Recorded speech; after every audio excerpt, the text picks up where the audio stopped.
Update sa kaso sa COVID-19 sa Negros Oriental, 82 anyos nga babay na dugang sa namatay sa maong lalawigan. Base sa Dumaguete City Health Officer, ang pasyente nga tiguang luya na dihang gidala sa ospital ni atong Hulyo 30, Huwebes ug namatay, wala pay oras sukad ba admit.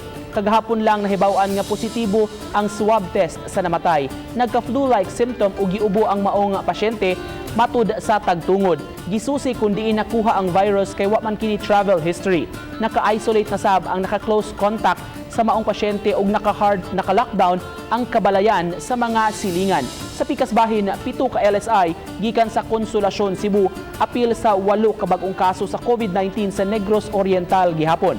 Asymptomatic sila, gawas lang sa usa ka bata nga giubo-ubo. Sa pagkakaron, 102 na ang COVID-19 cases sa lalawigan. 60 ang recoveries, 38 aktibo pa ug 4 ang nakalas.